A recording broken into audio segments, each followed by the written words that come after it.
Hello, my name is Shaden and welcome back to another episode. This week we're talking about portraits of photographers on film. What's up guys, here we are for the vlog today. Beautiful Omaha, excellent day, afternoon. We're gonna be shooting some film today. Just unreal conditions, we couldn't have asked for anything more. Let's get started. Oh my.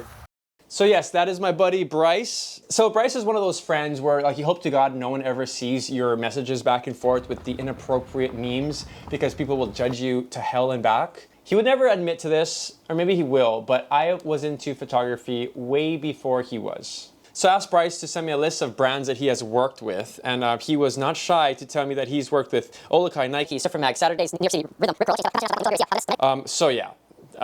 He is not shy to the photography industry. And he's one of those friends that is not concerned about hurting your feelings when it comes to photography. He's definitely has told me his peace of mind a few times, and half of the time he's full of crap, but the other half he's kind of making sense. And he wanted me to say this: he is a Swiss Army knife in the creative world, or whatever that means. So after 2 decades of shooting, Bryce is still a photographer. He primarily shoots for Aloha Exchange, and Ashley is, I think, a part owner of Aloha Exchange as well. So Bryce and I kind of surveyed the area to see what's like the best area for a shoot. This is sometimes the most hardest part, and half of the time you just have to kind of fake it until you make it. I don't know, I'm kind of at a stage in my career that like I'm just done pretending to think that like I know what I'm doing in this industry. I kind of want to be new to this craft every time I do it because it just kind of like makes your creative juices flow versus doing everything like kind of a routine. A lot of times when I go and see clients and I do certain things, it's like in my mind I'm thinking like I have no idea if this is going to work, but let's just try it. Versus when I'm working now with Bryce, I'm like, I have no idea what I'm doing, but whatever, let's just go for it. That makes sense. Yeah, so nice close first, right? Nice close first. Okay. And then we'll get dirty. Dirty Johnny! Johnny! Recuerdos míos de esa noche. That's good. Cuando yo te tuve aquí, solo pa' mí. I love this photo because it has such a strong composition. I think sometimes when we're taking portrait photography, we get so caught up with like making sure they're smiling and making sure they look their best. What about like a calm, natural look to their face where they're just kind of relaxed? I guess you could say that Bryce kind of looks kind of intense here, but he's kind of an intense person, so I think I captured that pretty good. I think there's a certain level of intimacy here because they're not trying to force anything here. They're not trying to force a smile. It feels honest. And with the black and white, especially in the film and all this grain, it just has that timeless sense to it, that timeless feeling to it. And this is why I love shooting black and white, is because if I was shooting color, I think it would remove the emotional impact to this photo. When it's black and white like this, you kind of feel the raw emotion. So their son Max is a dirt bike fanatic. And so as soon as we unloaded that bike, he took off. And it was just like, okay, see ya. Okay, stop! Turn around! Come on, Max! Stop! Turn around! Max, turn around! Come here! So after Max rode around in circles for 1,000 times, he came back and we took some photos of him on his bike.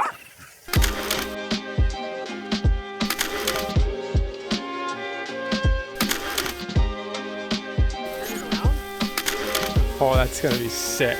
Full throttle, Max, turn around! Full throttle! Yes, oh! Okay, yes, sir! Yes, sick.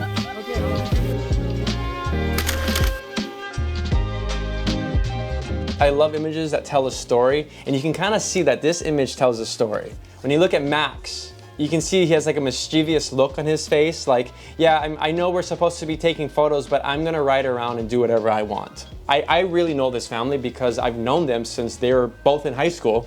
But if you don't know this family, just looking at this image, you can get a lot of information of what type of family this is, just by looking at this image. This image has dimension and it keeps it visually interesting, I think. It's like everything is pointing to Max. The dog is looking at Max and the parents are looking down at Max. So while Max was out and just kind of riding around on his bike, I had this idea, I guess weeks before, of doing like a Kanye and Kim Kardashian shoot.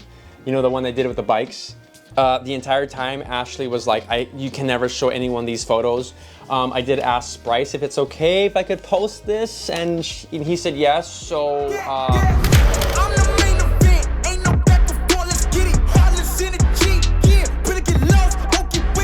We did this for like a joke, but it turned out to be actually really, really cool. I love the contrast that is found in this photo.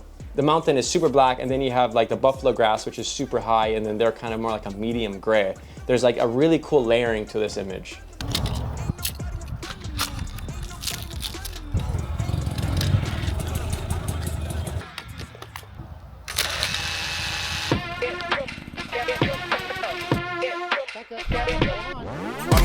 One, the rest get popped on. I'm the top one, the rest get popped. I'm the top one, the rest get popped on. Everybody knows the boss, they go hard. I'm the top one, the rest get popped on. I'm the top one, the rest get popped. I'm the top one, the rest get popped on. I'm not a big fan of like posing when it comes to family photos. I like capturing like the more candid stuff, the more lifestyle type photos. But I do love when they're posing like this, which tells a story. I just love how the light is hitting the mountain in the back and some of the highlights in the buffalo grass. And here, the highlights was a bit hot because it was maybe an hour and a half or even 2 hours before sunset. And I like shooting about an hour and a half before sunset when it comes to black and white photography. I don't really like shooting at golden hour. I'd rather shoot at like a kind of like a hotter time of day, not necessarily noon, but maybe like 2 hours before sunset, because it does a better job with the light as far as when it comes to contrast. The highlights are super hot and the shadows are super dark, but you're not necessarily losing detail with the shadows or the highlights. It just kind of makes the image pop a bit more. Especially when it comes to Ilford HP5 film and pushing it 2 stops, I believe this is like where this type of film really, really shines. And the last photo that I took, which is one of my favorites, is the one of Max. So this photo doesn't look too hard to make because you just have a kid standing there smiling. But let me tell you, when you are shooting on film, especially on medium format film, there's a lot of factors going on here. Besides getting the exposure correct, you're also dealing with, you have really one shot to get it right. I mean, I guess you could do 2 or 3, but then you end up wasting film, especially how medium format film only has 15 shots. So join me next week as I talk about a toy that I just picked up, which is the Leica Q3. Spoil alert, I absolutely love this camera. Anyways, see you guys next week.